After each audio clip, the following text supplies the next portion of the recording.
Historic Watton-under-Edge is a tiny English hamlet around 40 minutes from Bristol, and its oldest structure, the ancient Ram Inn, is sometimes referred to be the most haunted property in Britain. There are a lot of peculiar people who have lived there, and the property has a curious history, so it's no wonder it's considered one of the most unusual in the area. There have been several paranormal investigations into the ancient Ram Inn. The 2008 season of Most Haunted was an in-depth investigation that used the use of surveillance cameras to record unexplained sounds and movements.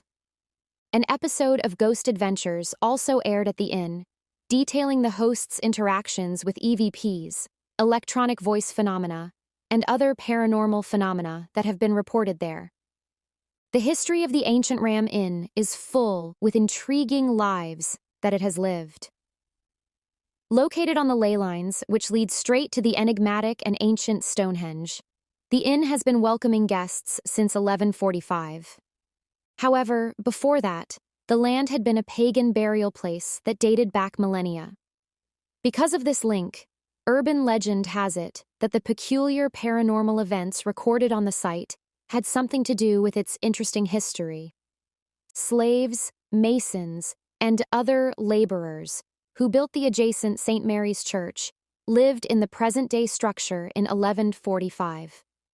Many believe that the diversion of streams on the property surrounding the church's location unleashed the evil spirits that had been used in local pagan ceremonies. The residence was inhabited by a priest after the departure of the masons and other workmen. The building later served as a public house and inn. Nevertheless, a newcomer purchased the inn in 1968 and made it his home. He had no intention of being involved in a paranormal investigation. In an effort to prevent its eventual demolition, John Humphreys purchased the property in the late 1960s. This inn is supposedly one of England's most haunted locations, since he had an encounter with the ghosts on his first night there. He asserts that he was pulled from his bed across the room by demonic powers that seized his arm. Ever since then, he has discovered artifacts on the inn's premises that point to ritual sacrifices and the worship of demons. What is even worse? The skeletal remains of youngsters, who he suspects were stabbed with daggers, have been discovered. Humphreys continued to live there despite the presence of ghosts. He stayed at the inn to protect it, even though his family had abandoned him. Humphreys endured the specter's return night after night for almost half a century, until his passing in late 2017.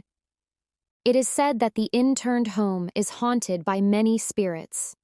One of the most well-known is the local witch who was beheaded in the 1500s, when the practice of witch hunts was at its height. The lady sought sanctuary at the ancient Ram Inn as she evaded what may have been a trial by officially sanctioned witch hunters. But she was apprehended not long after and set on fire. Naturally, her legend will endure. The chamber where she took refuge is now known as the Witch's Room, due to the persistent belief that her ghost still lingers there. Some of the dark and terrifying tales told about the millennia-old inn include the hanging of the daughter of the prior innkeeper in the attic, exorcisms, and the ghosts of children who were ritually killed. Paranormal researchers and the just inquisitive have captured images of these spectral orbs. Strange lights have frightened curious onlookers who are expecting to get a glimpse of the hereafter. According to legend, the inn's most spectral room is the bishop's room. According to urban legend, the rooms here are still inhabited by the souls of long-gone bishops. There are persistent reports of sightings of malevolent spirits, dark monks, and even the souls of these bishops at this location. A centurion from Rome has even been seen galloping past the walls on his way to harass some unassuming plumbers. The chamber that John Humphreys chose as his bedroom is said to be haunted by an incubus and a succubus, who frighten anybody who dares to remain there overnight. The first chamber guests see is the men's kitchen, which is said to be located on a pagan burial place and is said to be haunted by the eerie sounds of a baby crying. Even the attic has its share of ghosts. There seems to be a heavy sense of sorrow in the air as I climb up and crouch under the roof joists. Supposedly, in the early 1500s, a daughter of the previous owner was hanged in this same attic, and the sounds emanating from the area are those of her murder. Caroline Humphreys, granddaughter of John, slept in the attic. Those slumbering in the bishop's room below often heard what sounded like a large object being pulled over the floor above. A 7-foot-tall, black, ghostly figure, hostile toward males but partial to a certain kind of woman, haunts the 18th-century barn. As if to defend or safeguard something inside, this foreboding figure materializes at the doorway of the barn. House, perched above Glasgow's necropolis, is said to be one of the city's most haunted structures. Be very careful moving forward if the proximity to the massive cemetery scared you. Stories from Cathedral House range from the eerie to the horrific, including cases of paper boys who were strangled. This building, which served as a halfway house for inmates just freed from the adjacent Duke Street prison, was constructed in 1896. It was notorious for its horrible living conditions and for housing some of the worst offenders in Scotland at the time. Although Duke Street continued to serve as a women's jail until its demolition in the 1950s, many inmates were transferred there when Barlinnie Jail was established in the 1980s. The boundary wall, which is shared with Cathedral House, is the only surviving portion of the jail that is visible today. After a brief stint as a Sunday school and housing for certain employees, the halfway house eventually became the property of Glasgow Cathedral. A couple from Glasgow bought it in October 2018 and rebuilt it after it became a hotel in the 1990s. The demolition of Duke Street has led many to believe that the souls of those killed there have relocated to Cathedral House. Susan Newell, the last woman to be hung in Scotland, was one of many inmates who met their maker in the jail. Susan was strolling along the street on June 20th, 1923, with a big package pushed by a cart. The peculiar mound was reported to the authorities by the locals.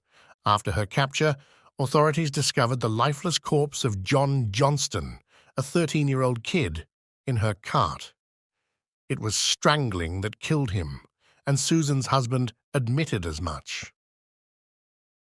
Susan was the first woman to be killed in Glasgow in 70 years, and the last to ever do so, after a guilty verdict in her trial. She was hung on October 10th, 1923. Legend has it that this ghostly lady, who is short in stature and disappears just as suddenly, is one of the most visible in the hotel. Some say other inmates' souls are still floating throughout the hotel, but the most popular story has 2 spectral children residing on the building's penthouse level.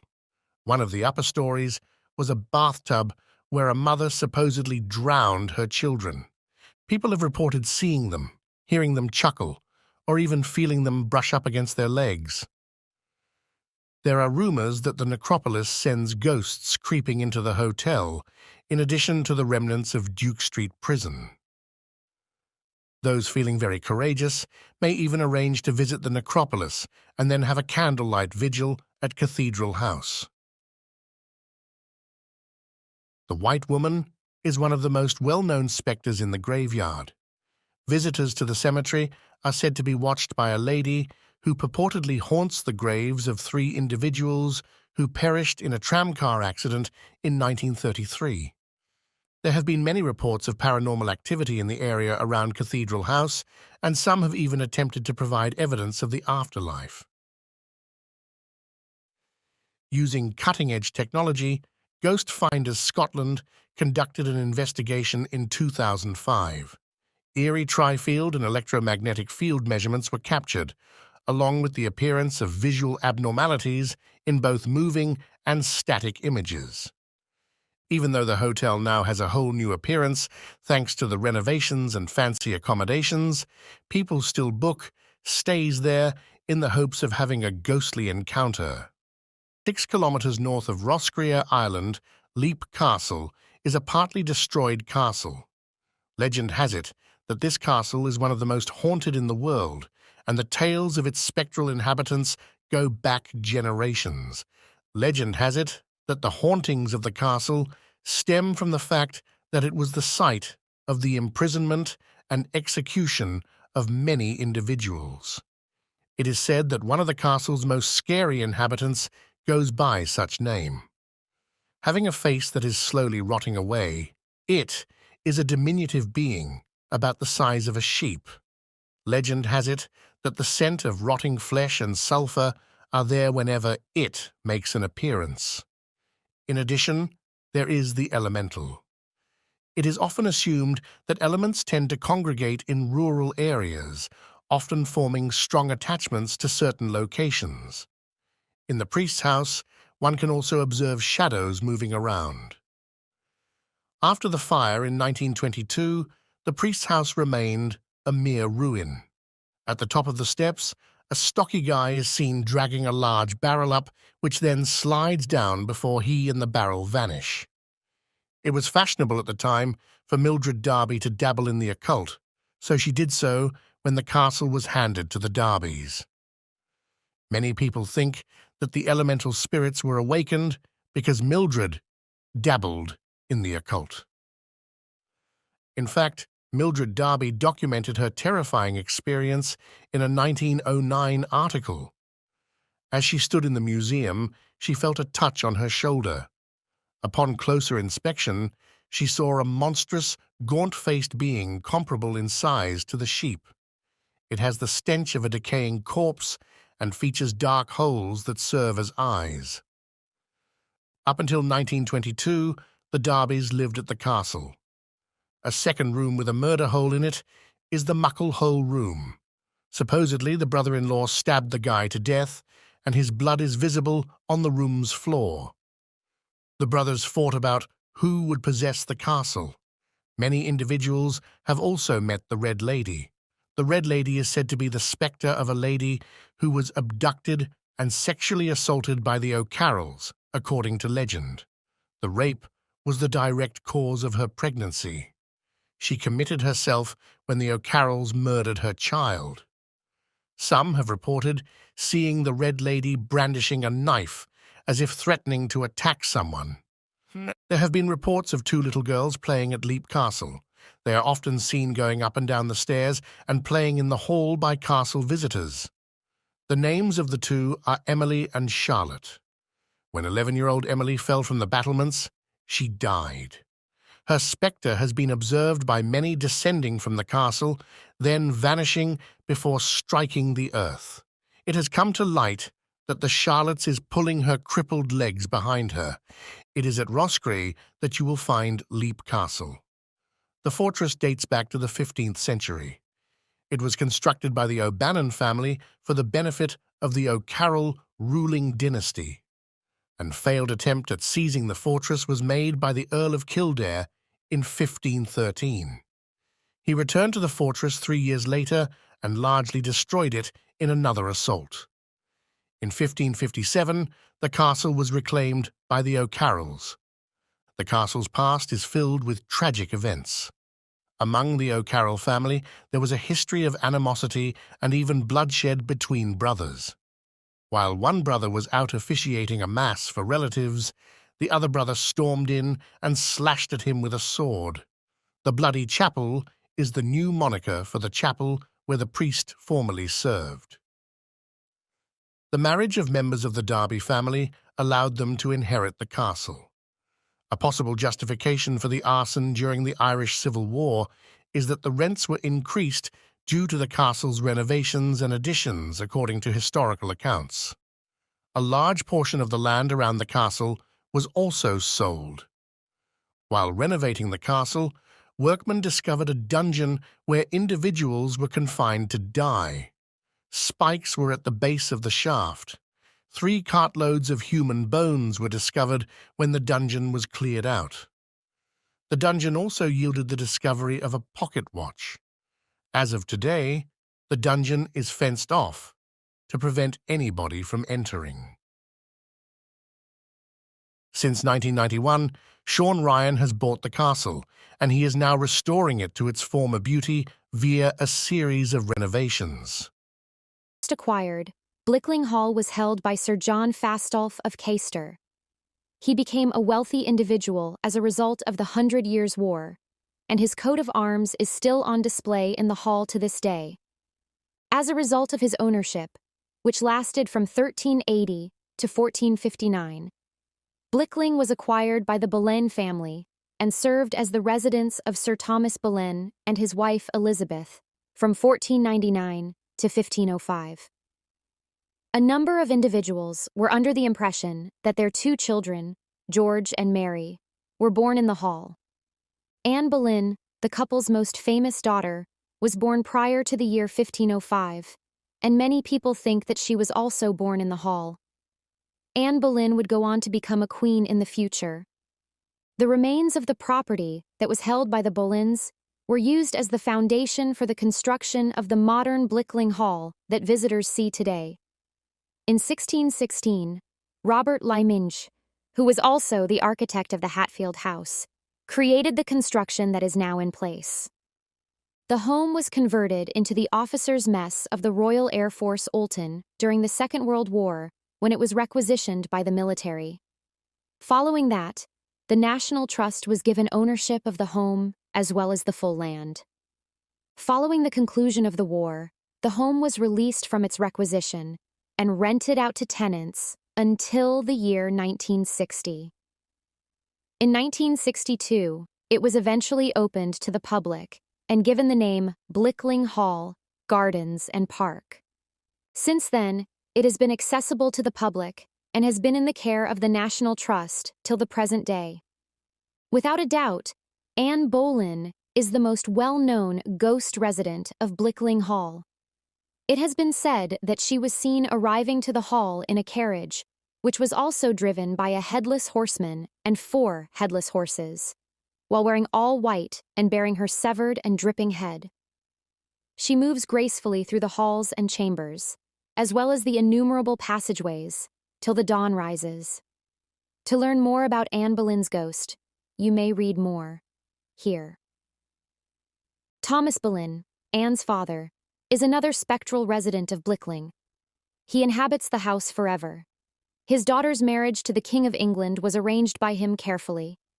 It is stated that he has lost both his daughter and his son as a result of his wrongdoings, and as a form of retribution, he is compelled to cross 12 bridges before cockcrow for 1,000 years. He travels from Blickling to Aylsham, then to Berg, then to Buxton Coltishall, then to Mayton, then to Oxnead, and culminates his journey at Wroxham. He was likewise decapitated, and he carried his head between his arms. This was similar to what happened to his daughter. Additionally, it is stated that a flame, rather than blood, is expelled from his lips. According to legend, the headless apparitions of the Boleyns are not the only ghosts that are said to haunt this magnificent home. Blickling Hall is claimed to be haunted by Sir John Fastolf, the knight who lived in the 15th century and served as the inspiration for Shakespeare's Falstaff. Within the whole of the structure, he has been seen.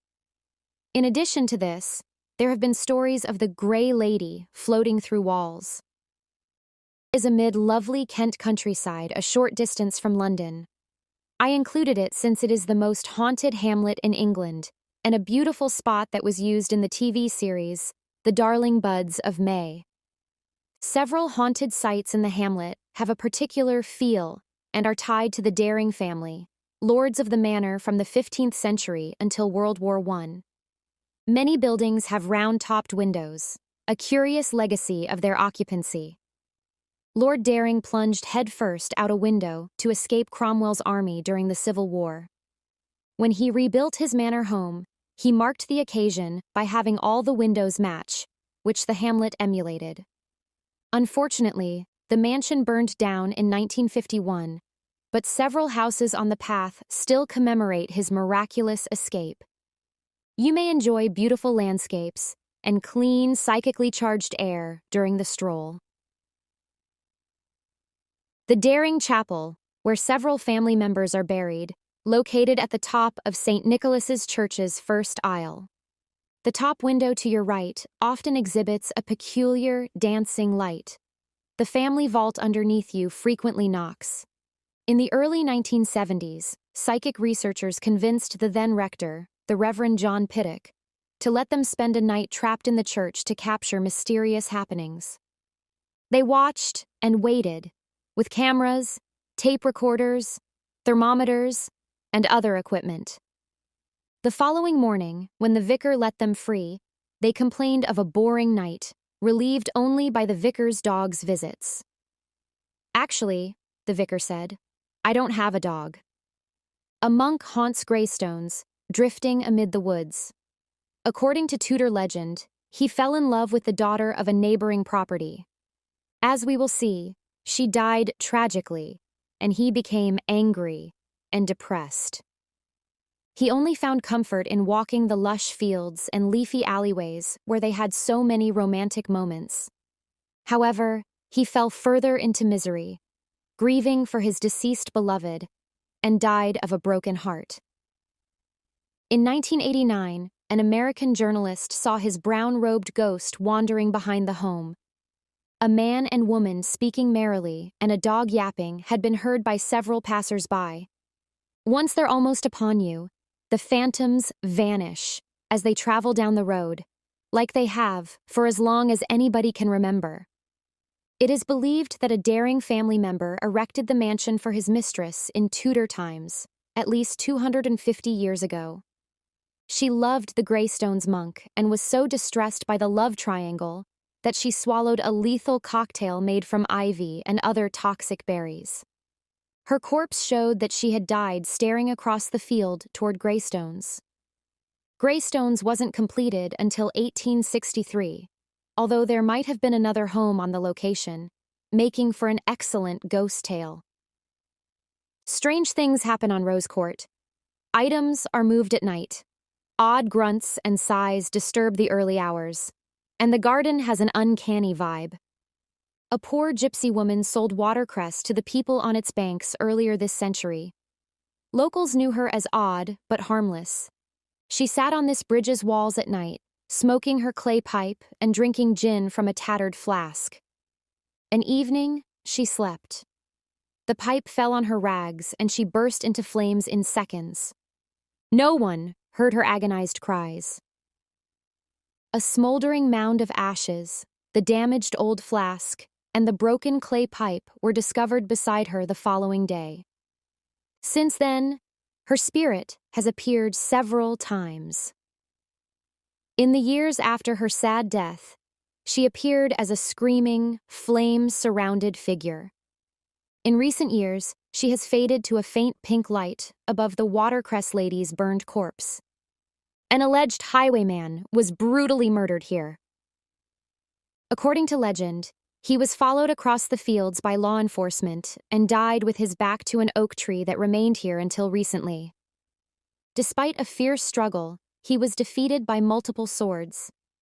In the early winter nights, surprised bystanders see his final terrible fight replayed. Others witness a dead figure slumped forward and fastened to a phantom tree by a big sword from his chest. Walking these muddy roads among the skeleton trees at night is frightening. The fact that many lone travelers have been frightened by a loud, agonizing scream makes the voyage extremely worse. It comes from deep in the wood and makes birds flap. A blacksmith's forge was in the structure in the 14th century. It became an alehouse. When I visited in 1997 to investigate my book Haunted Britain and Ireland, Gloria Atkins had a wonderful, cozy tea business. She lived with at least 2 spirits. A cheerful cavalier has been spotted by family members walking in and out of upper rooms. Bemused diners watched a Tudor maid painstakingly turn the spit beside the fireplace. Gloria also saw a line of hanging cups clinking together as if someone had touched them. As she worked in the kitchen on a frigid November day in 1997, she heard the front door open and shut. This was followed by a chair being removed from a table. She grabbed her notebook to take the customer's order, but found the tea room vacant. The building was empty, but she saw a chair pull back from the table. A group of students walking to school in the 1920s found their teacher hanging from a tree at the end of this path. The cause of his suicide remained unknown. On nights when a little wind rustles the trees and a full moon shines over the neighborhood, his ghostly figure swings back and forth from the branch where his live form breathed its last. The original hearth was revealed after an existing Victorian fireplace was removed during renovation. This caused a series of unexplained events, including phantom footsteps that stomped across an upstairs floor and stopped at the fireplace. Even on warmer days, residents noticed an Arctic feeling here. A ghost carriage and ghostly horses race past the homes in the early morning on this road. I interviewed pub manager Laura Gambling about her time here in 1997. On her first Sunday, she had tea before opening for the popular Sunday luncheon period. She saw a glass on the bar shelf wobble slightly. She was surprised when it started sliding down the shelf and stopped at the edge. Other ghostly behavior included an invisible hand that removed silverware from the dresser and placed it neatly on the side. A kitchen location where the dogs would halt suddenly and growl at something only they could see. And an upstairs chamber the dogs wouldn't visit. This cozy old tavern is so haunted that it's the perfect location to unwind after exploring England's most haunted hamlet. To the year 1817, the Holty family was the owner of Aston Hall. Following that, it was acquired by the city of Birmingham, which continues to be the owner of the land even to this day. Prior to that, it was owned by a number of affluent families. Since that time, Aston Hall has been transformed into a museum and given a new function. Cannonball fire caused damage to a stairway at Aston Hall, which is still visible today, is evidence of the fact that the building has been the site of terror, murder, and assaults.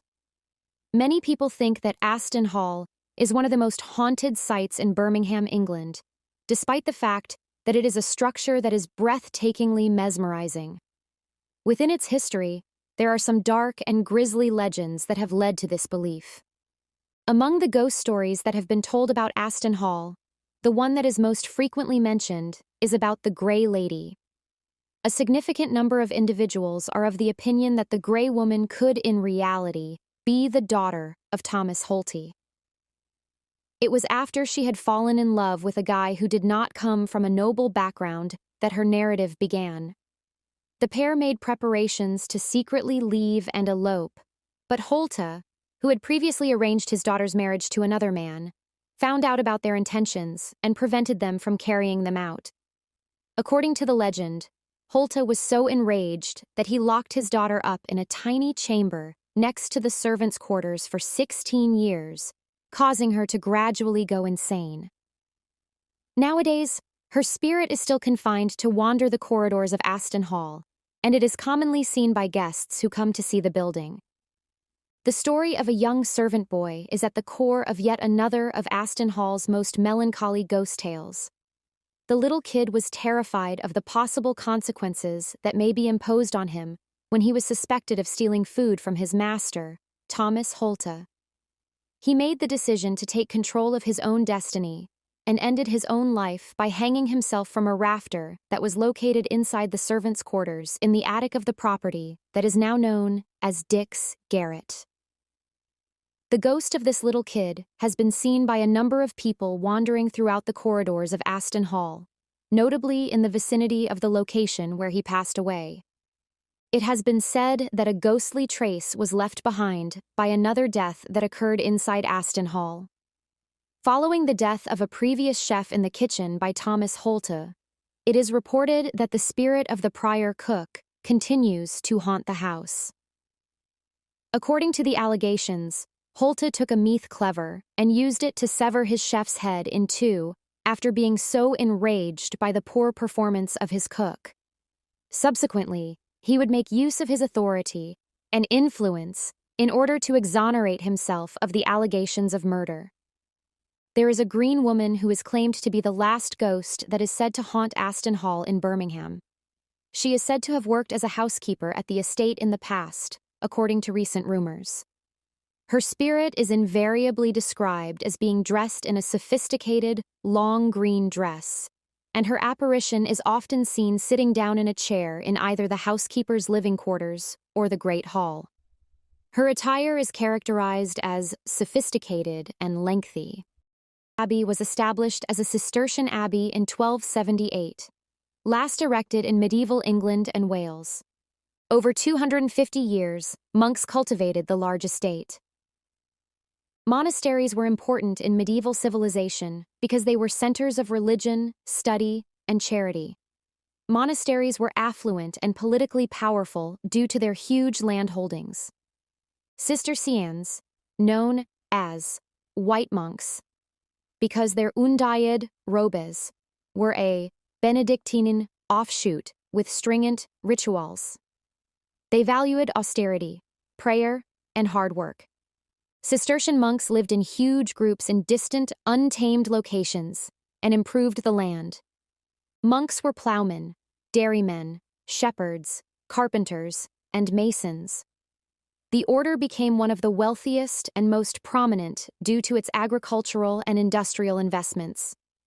The monks erected the Great Barn to store wool, fleece, cowhides, oats, wheat, and fruit from their orchards.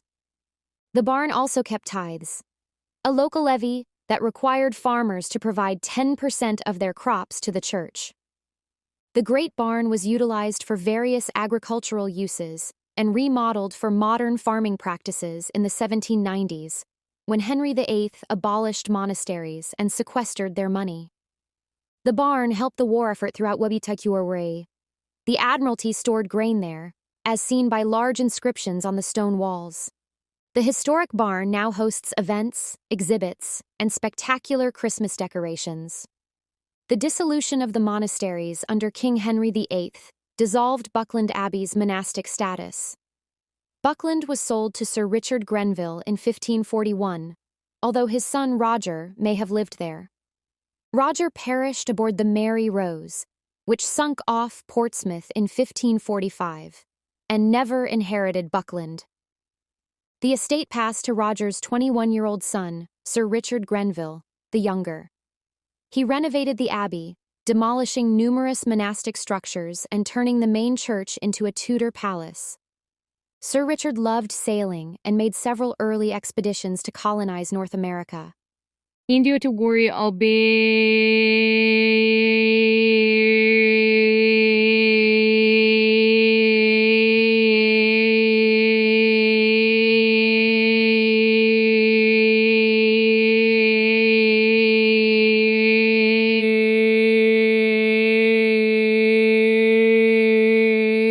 The first Englishman to circle the world bought Buckland Abbey with some of his wealth. He became famous for defeating the Spanish Armada in 1588. Drake's career was varied and complicated. A woolen fabric shearman family had lived on the same farm in Crowndale, near Tavistock, for centuries when he was born in 1540. Drake, unlike his father, explored the sea in 1560, sailing aboard a slave ship owned by his kinsman, John Hawkins. Drake sailed again in 1562, 1564, and 1567, when he first commanded the Judith. Drake met several Atlantic inhabitants throughout his circumnavigation from 1577-1580.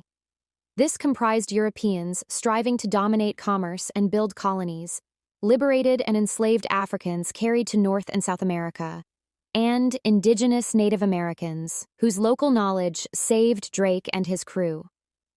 Drake encountered few slaves or indigenous persons whose names are known. Diego and Maria are outliers. Diego, a West African, served with Sir Francis Drake from 1572 until 1579. After being enslaved by the Spanish from West Africa, possibly Senegambia, to Panama, he became Drake's manservant and stayed in Plymouth before his last journey in 1579. Drake successfully attacked Spanish ports in Panama, because to Diego's local expertise. We must mention Maria, an African lady of unknown background, many times in documents, or her name will be forgotten. Drake plundered cargo ships, galleons, and Central American and Mexican ports and cities throughout his circumnavigation. One ship belonged to Don Francisco de Zarate. The ship carried plenty of Philippine china, linen, taffeta, and silks.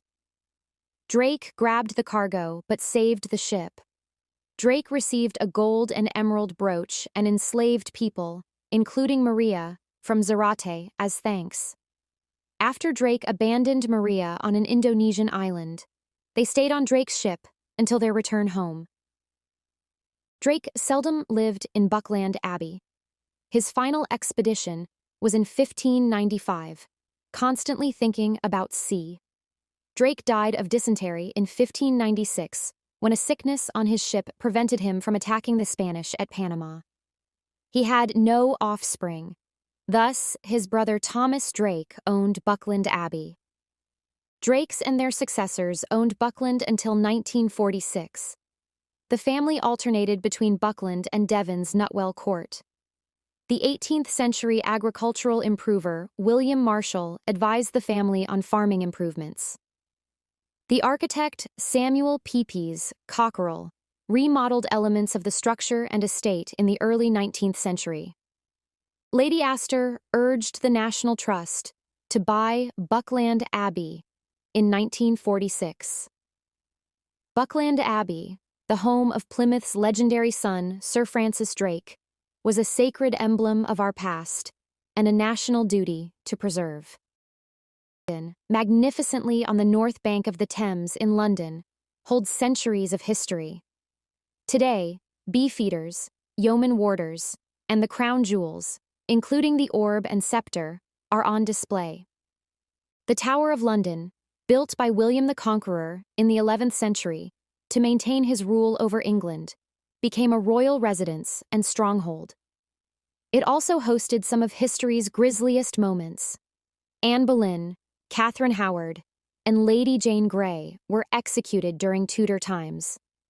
A mother beheaded for her son's misdeeds. Their uncle, the Duke of Gloucester, allegedly killed the two young princes in the Bloody Tower. Treason, murder, and execution. The Tower of London's stone walls have seen it all. No surprise it's one of Britain's most haunted locales. Can the Tower of London's ghosts be those of the dead? Can anybody be sure? But these are the accounts of individuals who died horribly in the tower. See the 13. Tower of London, ghosts in all their gore. Guy Fawkes was imprisoned in the Tower of London for plotting to kill James the Foreign in Parliament in 1605. Guy Fawkes was tortured at the Queen's House, perhaps on the White Tower rack. Few ghost tales are as creepy and terrible as this one. Anne Boleyn became Henry VIII's second wife when he divorced Catherine of Aragon and became the supreme head of the Church of England. Anne was arrested for adultery 3 years later and carried by barge to the Tower of London via Traitor's Gate. Anne was beheaded on Tower Green and buried in the Tower of London Parish Church, the Chapel Royal of St. Peter ad Vincula, St. Peter in chains. A soldier saw a light in the locked church 340 years later. After scaling a window to peek inside, the soldier saw a parade of knights and women headed by a decapitated Anne Boleyn. In 1471, Henry VI was assassinated at the altar in the king's private chapel, while imprisoned in the Wakefield Tower of the Tower of London. Henry's spirit reportedly haunts Wakefield Tower around midnight. The Holy Roman Emperor Frederick II gave Henry III lions or leopards in 1235 to keep in the Tower of London. Pumas, tigers, jackals, a French elephant, and a polar bear followed. Visitors to the tower flocked to witness the beasts, and bear baiting became popular in 16th and 17th century London. It seems this pastime's evils are being heard today. A bear spirit is supposed to materialize beyond the jewel room's entrance, maybe guarding the crown jewels. In 1816, a black bear apparition appeared near the Martin Tower. Elizabeth of Frisson and James. Imprisoned adventurer Sir Walter Raleigh 3 times in the Tower. An attempt at suicide occurred during his 13-year stay in the Bloody Tower. Sir Walter Raleigh was beheaded outside Westminster after his final Tower of London confinement in the Beauchamp Tower in 1603. Welsh Guardsman Johns guarded the Salt Tower in 1957. The shapeless body had the face of a young lady, maybe one of the numerous ladies who died in the Tower of London. Like Anne Boleyn, Margaret Pole, Countess of Salisbury, was beheaded on Tower Green, west of the White Tower. Margaret Pole died aged 67. Henry VIII sentenced her to death for being Cardinal Pole's mother. Cardinal Pole was guilty of resisting Henry's self-proclaimed Church of England supremacy. In 1541, a wretched and blundering youth slashed at Margaret Pole's head and shoulders after failing to execute her cleanly with his axe, according to eyewitnesses. That timeless cry still rings in the towers. Beefeaters, the yeoman warders, guard the Tower of London. Captain J.D. Dundas saw a yeoman assault a whitish feminine figure with his bayonet in 1864. In the courtyard where Anne Boleyn was executed, this ghost arrived. King Edward, son of Henry XV, died, making Lady Jane Grey queen. She was the shortest reigning English queen at 9 days. Edward chose Lady Jane Grey above his half-sister Mary as his successor in his final testament. As a pawn in royal power games, John Dudley arranged for 16-year-old Lady Jane Grey to marry his son, Lord Guilford Dudley. Following Edward's death on July 6, 1553, Protestant Lady Jane Grey became queen for a week until the council declared Catholic Mary England's legitimate ruler. Lady Jane Grey and her husband Dudley were murdered on Tower Green in 1554. Even now, Jane's white form haunts the Tower of London's battlements. The Tower of London's Arbella Stewart ghost is often seen. James the Friar imprisoned Arbella for marrying Lady Jane Grey's nephew, William Seymour, without permission. James arrested Arbella in the Tower, where she either refused to eat or was starved, fearing this union would threaten his rule. Perhaps Arbella's spirit haunts the Queen's house. 12-year-old Edward became King Edward V when his father, Edward IV, died. His uncle, the Duke of Gloucester, protected him. The Duke of Gloucester imprisoned Edward and his younger brother Richard in the Tower of London to seize the kingdom. Their mother, Elizabeth Woodville, sought refuge in Westminster Abbey. Gloucester became King Richard III after proclaiming Edward illegitimate. Edward and Richard were never seen again, perhaps slain by their uncle. 2 children's bones were recovered under a Tower of London stairway. Finally, the nameless thing is a terrifying apparition that pursues tower guards from the Thames Sally Portal entrance. 25. The Southworths built Samlesbury Hall. Sir Thomas Southworth shaped much of what we see today. Knighted for his wartime service against Scotland, he often broke the law. He also served as High Sheriff of Lancashire and a Royal Commissioner for Henry VIII, destroying Whalley Abbey. He restored the massive south range of the hall in brick, perhaps one of the earliest in Lancashire. His son Sir John inherited the land and hall. He was High Sheriff and an ecclesiastical commissioner who enforced religious regulations. In a period when Protestantism was the official faith, his job did not prevent him from being suspected of covertly practicing Catholic. He was punished, had estates taken, and was called to London to be persuaded of his theological faults. Finally, Sir John was imprisoned for his ideas in Manchester's New Fleet prison. After being pardoned, his stolen estates were restored. Despite this, he and his family practiced Catholicism secretly. In Sir John's latter years, local judge of the peace Richard Bretherton searched Samlesbury Hall for religious evidence. According to historical records, they found superstitious things, including papist books. A concealing hole by the Great Hall ceiling contained 2 candlesticks, an altar canopy, and 14 religious icons, perhaps for Mass. This may be one of the 3 priest holes the house possesses, which may be seen today. The Southworths sold their hall and land to Thomas Brattle in 1678 when their finances declined. The Brattle family never resided there, preferring Conishead Priory. The hall was rented to tenants. Over the following century, the hall was converted into tenements and neglected. Since its tenants were weavers and laborers, the absent landlords did nothing to prevent further damage.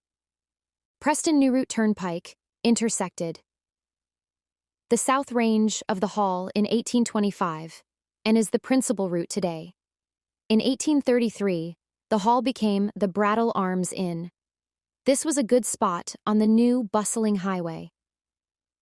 After adding stables and a coach house, the hall was damaged during conversion and repair. In 1845, George Webster may have added the big stone fireplace, upgraded the chapel, and removed woodwork for Conishead Priory at Samlesbury. Webster renovated Bank Hall near Bretherton. See our story. More ownership changes followed, and by 1852, a Swiss Pestalozzi school occupied the hall. Romanticism motivated the school's emphasis on head, heart, and hands. Joseph Harrison, a wealthy Blackburn Ironworks proprietor, bought Samlesbury again in 1862. He built the west end of the South Range and the entry hall's spectacular stairway. Cotton workers struck over a salary decrease in 1878, causing rioting. Many men were brought to the hall, 50 military with an officer, 20 police constables with an inspector. The house's destiny was uncertain at the start of the 20th century. After Joseph's son Henry sold the estate and hall in 1918, a company of Blackburn builders acquired it to destroy and construct new dwellings. In 1925, the Samlesbury Hall Trust bought the mansion to preserve it. The trust maintains the land and has grown, especially lately. Samlesbury has rich Tudor heritage. An entrance hall was erected around 1530 to greet visitors. The fireplace in this chamber may have had an Elizabethan priest hole that connected to the sewer and moat. Joseph Harrison built the spectacular staircase with a double-tailed mermaid. The chapel was originally independent, but linked to the main hall about 1530. Here is a large window from Whalley Abbey, shot by Thomas Southworth. The chapel's carved wooden screen, which separated worshippers from the altar, was moved to Conishead Priory in 1821 and remains there. The chapel's gallery seats the Lord and his family, while the slaves pray below. The room hosts civil marriages nowadays. The 1400s Great Hall. The original design may have had an earth floor covered in rushes, a central hearth, and a thatched roof. In the 1500s, Thomas Southworth constructed the enormous bay window and fireplace. A big, adjustable wooden screen was at the north end of the chamber. The false minstrel's gallery above the south end has remnants. The hall was turned into the Brattle Arms Inn, and this odd feature includes bedsteads and other vintage furnishings. The upstairs long gallery displays the case, vestments, and equipment for a priest to secretly perform a mass in the residence. This intriguing and appropriate collection of artifacts shows how such behavior plagued John Southworth and his family. A replica Victorian kitchen, a World War I room with many artifacts and anecdotes, and a timeline room detailing the hall's history and current events are all interesting. Samlesbury Hall contains an art gallery, cafe, restaurant, large store, and antiques. Small goat, rabbit, hen, and bee farms and 2 artist studios are on the grounds.